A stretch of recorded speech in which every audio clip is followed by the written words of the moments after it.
Welcome to Premier League Match Pack, your weekly guide to all the stats that matter. 130 games have so far been played, with Tottenham Hotspur's unbeaten start coming to an end. 31 goals were scored last time, taking the overall tally to 361, with Liverpool leading the way with 32.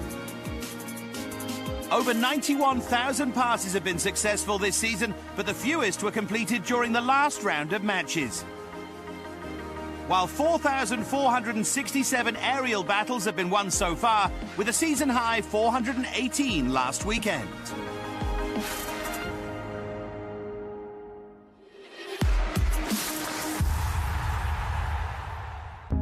Pep Guardiola and Antonio Conte arrived in the Premier League this season, charged with improving the respective fortunes of Manchester City and Chelsea. These two clubs have been major contenders in recent years. 4 of the last 7 Premier League titles have ended up at either the Etihad Stadium or at Stamford Bridge. With 13 games now played, the pair are beginning to get their ideas across and are very much in the hunt for this season's top prize. People are intrigued to see how they'd adapt to Premier League life, and both are impressing. Conte's guided the Blues to the top of the table, winning 77% of his matches. Guardiola has tasted defeat just once. Right from the off, we've seen his style been brought into the team, and again I think with players it just takes a little bit of time to get used to maybe a new system, a new style of play. Antonio Conte, you can see by his manner on the side of the pitch, and that's starting to show now in his team, and the way he set his team up, very, very difficult to beat. The system now that he's playing with the 3 at the back. Conte's change of formation has seen Cesar Azpilicueta move from the left of a back 4 to the right of Chelsea's 3-man defence, a switch that's obviously suiting the Spaniard. He's always been a reliable member of the Blues backline and is now making even more tackles and clearances, as well as passing the ball more often. I've been very impressed with Azpilicueta and the way he settled into that back 3. He's very, very good on the ball, obviously, having been a full-back, and I think that's probably what Conte wants. He wants his players to be comfortable on the ball, but also I think maybe over David Luiz and Gary Cahill, he's just got that extra bit of pace, I think, that he wants at the back, and that's probably helped him as well. While Chelsea have found a winning formula at the back, City have had no such luck. Guardiola's yet to name the same defensive lineup in consecutive league games, and with just 2 clean sheets so far, perhaps the lack of consistency is affecting his team. 10 different combinations have been tried, hardly ideal for players aiming to develop an understanding. It's so important that you build a relationship between each other over a number of games, and we've seen that over the years with the best defences, with the likes of Manchester United and Arsenal over the years, just how they keep that settled back 4, and I'm sure Pep wants to do that. It's obviously just taking him time with injuries, and I'm sure he will settle on the back 4 that he wants. Claudio Bravo's position in goal is established, though. The Chilean has certainly been kept busy. On average, he's faced more shots and has made more saves than his Chelsea counterpart Thibaut Courtois.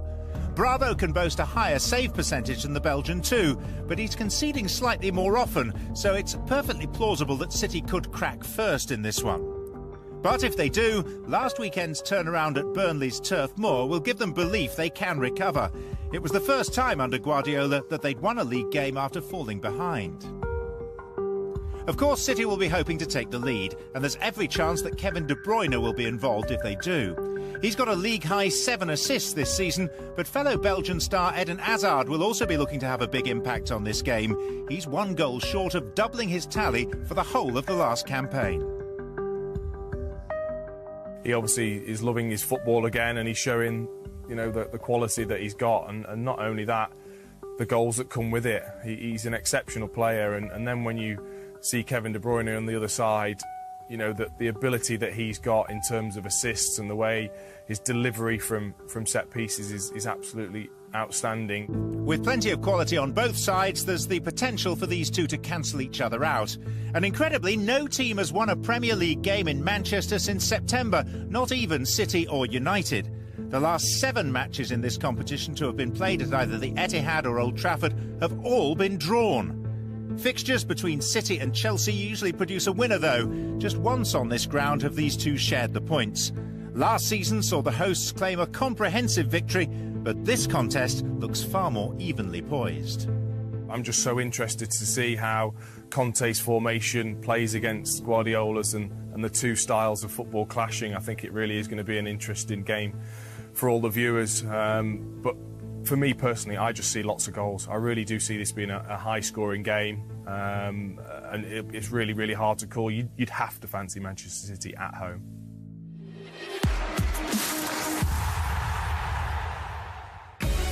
Tottenham Hotspur suffered their first Premier League defeat of the season last weekend at the hands of London rivals Chelsea. The result means they've won just one of their last 6 games, leaving them outside of the top 4. Swansea City will be hoping to make it back-to-back wins for the first time since May, after picking up Bob Bradley's maiden victory. The Swans need to improve on their passing if they're to climb up the table. In recent years, they've been known for an attractive style of play. However, this season, their passing accuracy is their lowest since their promotion to the Premier League, dropping below 80% for the first time. The Welsh side will also have to stop Moussa Dembele. He's completed more dribbles than any other Spurs player despite missing 6 games. And his ability to defend is evident as well, as only 3 of his teammates have made more tackles than him. I think by him making them runs and them dribbles, it just affects other people on the team, because he can beat someone, he can go past someone, he can slip someone in and obviously create chances. I mean, they've got obviously Harry Kane up the top end of the pitch who can finish everything. So when you've got a player like Moussa that can create chances, go past people, commit people, it's only going to help Tottenham get results and get more goals and more chances. If previous results are anything to go by, Tottenham will fancy their chances this weekend. They've never been defeated by Swansea in the Premier League, and in March 2015 the teams played out a 5-goal thriller. Andros Townsend's goal turned out to be the winner, as the home side eventually came out on top 3-2.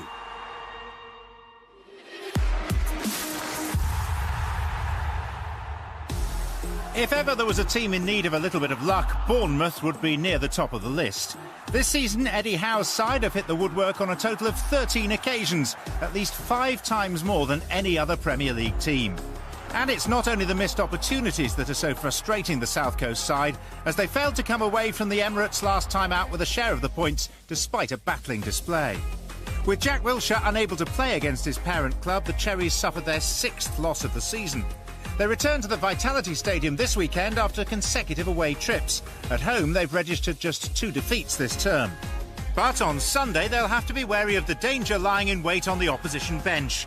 Liverpool striker Divock Origi is giving his manager something to think about, especially now that Philippe Coutinho's injured. Despite limited game time under Jurgen Klopp, the young Belgian's making the most of his opportunities to impress, as 5 of the 6 goals he's scored have come after arriving as a sub. His opener against Sunderland last time out broke the deadlock for Liverpool, who are now unbeaten in their last 11 Premier League games, their longest sequence without defeat since March 2015. And they've won the joint second most points on the road this season, collecting 14 out of 21. Only Manchester City have fared better.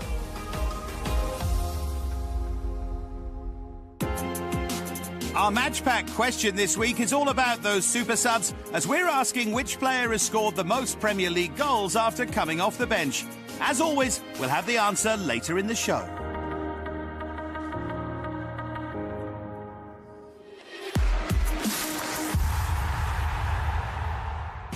Claude Puel takes his mid-table Southampton side to Selhurst Park, having picked up a first win in 5 games last weekend against Everton. Pressure's building on Alan Pardew as Crystal Palace sit outside the relegation zone only on goal difference. And they had further bad news this week as forward Connor Wickham is out injured. I'm a big fan of Alan Pardew. I had him at Charlton, and he's probably one of the best managers I worked with, and he was fantastic. But you know, a couple of seasons ago, he did really well. Palace, he's got some good players there. For whatever reason, sometimes it just doesn't happen. I hope it does, because as I said, he's a good manager and he deserves it. I mean, I thought he would have been in with an England chance, to be honest, but obviously it wasn't meant to be. The Eagles will be well aware they could do with tightening up at the back after conceding the joint second highest number of goals in the division. Additionally, they've let in more from outside the area than any other team this season, so we'll need to find a better way of defending long-range shots. The Saints will be looking at Charlie Austin to exploit Palace's defensive frailties. He's chipped in with almost half of the Saints' goals this season, and since his Premier League debut, Harry Kane, Jamie Vardy and Jermaine Defoe are the only English players to have scored more goals than him. Southampton have enjoyed their trips to Selhurst Park in recent times. They recorded their third consecutive Premier League win over Palace in 2014. Toby Alderweireld amongst the scorers. However, the Eagles were triumphant for the first time in the Premier League against Southampton. Last time out in South London, a goal from Yohan Cabaye.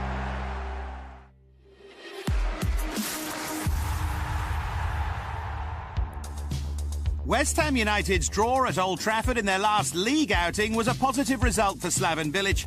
However, Manchester United's equaliser was the third consecutive game in which the Hammers have dropped points from a winning position. Overall, they've conceded more points than any other side after taking the lead this season. West Ham are conceding the joint most goals per game in their Premier League history. And the last time they were shipping as many, they were relegated. It's a far cry from the sort of form we saw from them during their last campaign, where at this stage they were sixth in the table. There's differences on the pitch and off the pitch, I feel. We all know about the move to the new stadium. I think their home form will have been influenced by that. Key injuries to strikers and an unsettled back four all kind of leads to a formula of a few losses and a poor league position. After a tough start to life in the London Stadium, West Ham are currently unbeaten in their last 3 top-flight games at the ground. There's certainly room for improvement in the final third, with Bilic's side recording just 14 shots on target on home soil, which is fewer than any other side in the division. Another injury to Diafra Sakho won't help matters either, as his goal in the draw at Old Trafford was the first from a Hammers forward this season. And it's the lack of cutting edge from their strikers that is perhaps costing them. West Ham have the lowest percentage of shots from forwards in the top flight. If you look around the team in midfield, you know, they're highly influenced with Payet, Lanzini, who have performed pretty well of late and have come in with some goals and some good assist play. They've just been lacking that real cutting edge of a striker and a goal scorer to put the ball in the net. There were no such problems in the corresponding fixture last season when Andy Carroll scored an 8-minute hat-trick in a dramatic 3-3 draw at the Berlin ground back in April. That was the first Premier League point the Hammers had claimed in 5 attempts at home to Arsenal. It's no surprise that West Ham's overall record against the Gunners on home soil isn't favourable for the East Londoners. The Hammers have lost 11 times at the hands of Arsenal in front of their own fans, which is more than against any other Premier League opponent. Looking to do the damage on Saturday could be Alexis Sanchez. Only Chelsea's Diego Costa has had more goal involvement than him this season. Sanchez is seeing more of the ball in the opposition box this term than ever before since joining the Gunners, but there is a suggestion his deployment as a centre-forward might not be getting the best out of him. I personally find it difficult to see him as that role because I think his energy is all over the pitch. You know, he ends up wide, he drops deep, and he gets in the box as well. But to see him play alongside someone or in a team with somebody who is going to stay in the 18-yard box and be a real goal threat, then I think Arsenal have got a real attacking force. Arsene Wenger's side remain unbeaten since the opening weekend and sit 4th in the table. Out of all the teams making up the current top 6, Arsenal have created the fewest goal-scoring chances, but have capitalised on their opportunities in the final third, boasting the best shot conversion rate in the league. On top of that, Arsenal have found themselves behind in games for just 73 minutes this season, by far the lowest in the top flight. West Ham will have their work cut out if they're to pick up any points, although it may not be the routine Arsenal win that the current standings would suggest. Looking at the form and looking at league positions, and everything points to an Arsenal win, to be honest. But I've just got this feeling that West Ham are going to be resilient at home. It's a London derby to a degree. It's always a good fixture there, and I feel a draw is going to be the result.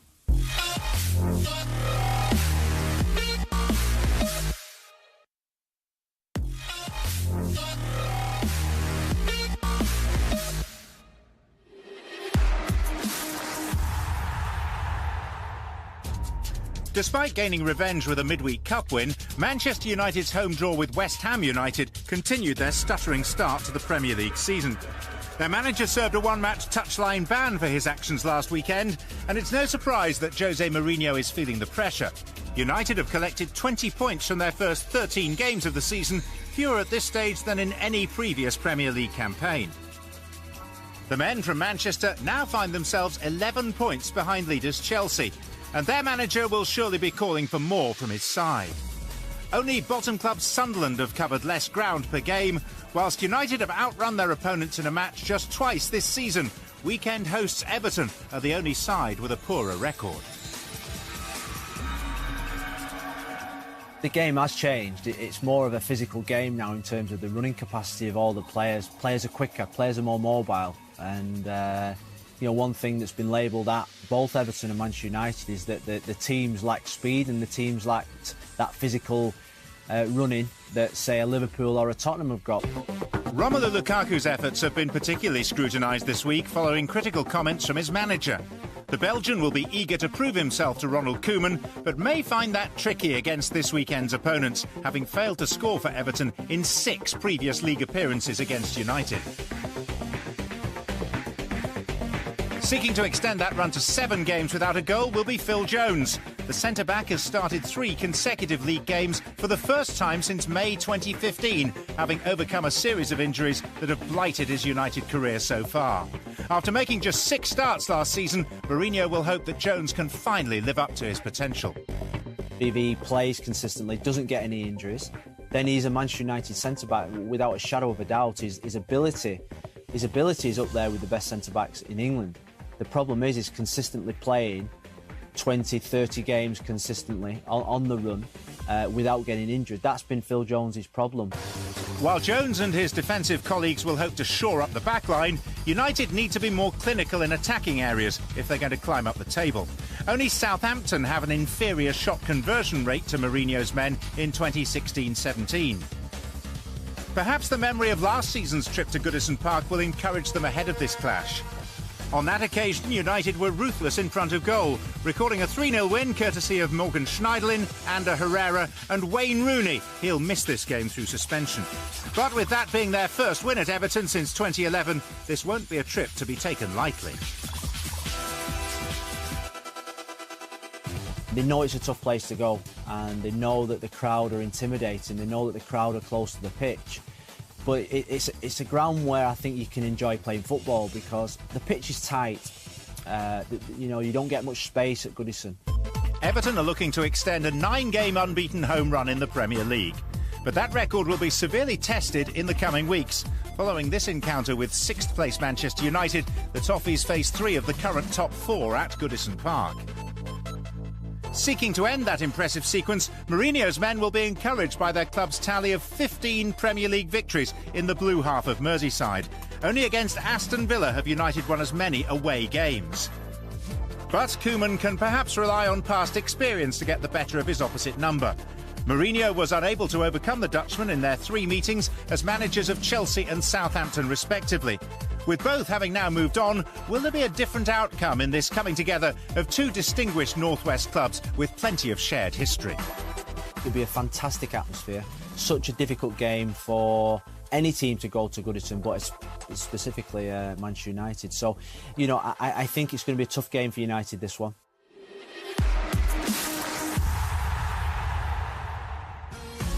A third of the way through the season, and Stoke City have certainly had their highs and lows. But their defence is one area in which they've made progress. In their last 8 games, they've let in just 5 goals, after conceding 18 in the 8 prior to that. While they kept a clean sheet for the 2nd time this term in their 1-0 win over Watford last weekend.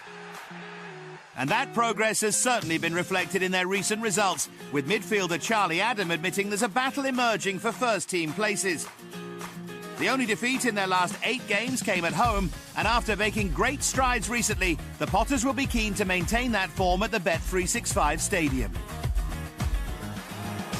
This weekend they host Burnley, a team in much need of a boost. Sean Dyche's side will no doubt be looking to improve on their passing accuracy before the journey to Stoke this weekend.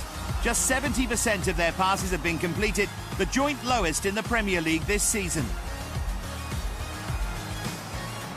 The 2-1 defeat to Manchester City last weekend was only their 3rd home loss of the season, but their away performances continue to be a concern. Dyche says his side needs more belief when playing away, but with just 1 point from a possible 15 on their travels, it could be a big ask against a side growing in confidence.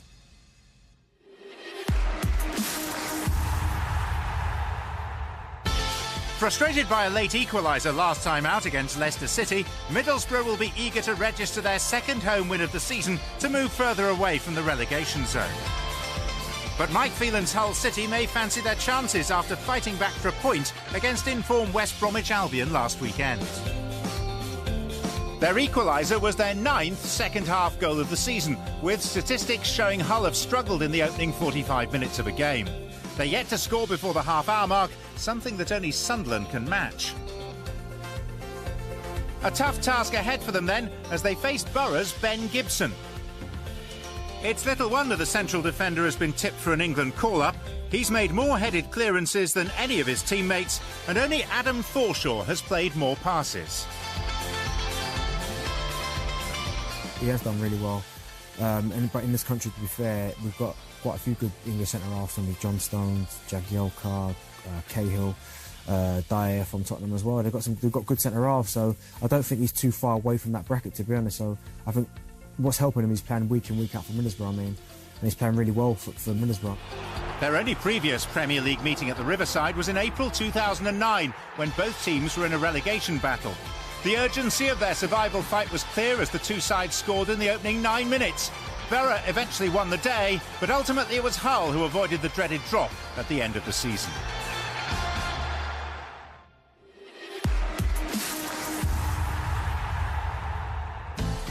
It was a case of one step forward, two steps back for Sunderland as they lost their 9th Premier League game of the season with defeat to Liverpool. More of a worry is their inability to retain the ball. David Moyes' side have had on average just 36% possession in their opening 13 games, the lowest of all the teams in the top division. The Black Cats have won 2 of their last 3 league games, as many as they'd won in their previous 15 combined. While on the home front, Sunderland will be looking for back-to-back wins at the Stadium of Light for the first time since May, when they sealed their Premier League safety last season.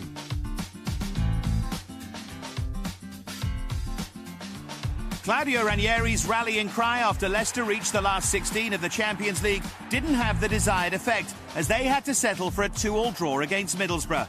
The result at least gave them a solitary point to take their total so far to 13 from 13. At the moment, they're the worst defending champions in Premier League history. The Foxes are now 4 games without a win, with the fairy tale of last season quickly turning to a nightmare.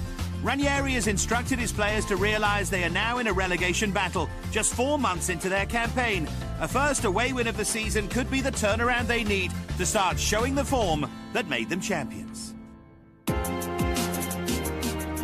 Earlier in the programme, we asked which player has scored the most Premier League goals after coming on as a substitute. The answer, super sub Jermaine Defoe, with a total of 23 goals after starting the game on the bench. The latest came in March this year for Sunderland against Southampton.